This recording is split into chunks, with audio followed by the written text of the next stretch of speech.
ఈసారి విశాఖపట్నం విపక్షంలో ఉంటుందా స్వపక్షంలో ఉంటుందా అన్న ప్రశ్న తలెత్తుతోంది. దీనిపై అప్పుడే వాడివేడిగా చర్చ కొనసాగుతోంది.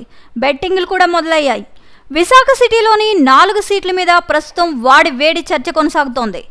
విశాఖ తూర్పు, పశ్చిమ, ఉత్తరం, దక్షిణం అసెంబ్లీ నియోజకవర్గాలు ఏ పార్టీ వైపు మొగ్గు చూపాయా అనే ఆతృత ఓటేసిన ప్రజల్లో కూడా నెలకొంది.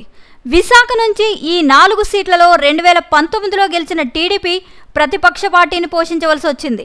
151 సీట్లతో ఏపీలో అధికారంలోకి వచ్చిన వైసీపీ ప్రభుత్వంలో విశాఖకు ప్రాతినిధ్యం లేకుండా పోయింది.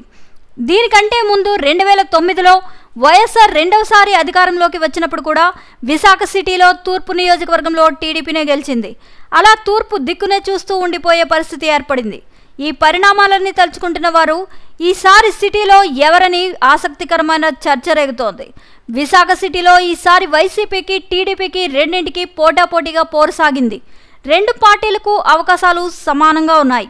ఈసారి విశాఖలో గెలిచిన పార్టీనే అధికారంలో ఉండాలని నగరవాసులు కోరుకుంటున్నారు.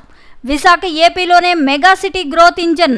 విశాఖ అభివృద్ధి చెందాలంటే సిటీ నుంచి ఖచ్చితంగా ఓ మంత్రి ఉండాల్సిందే.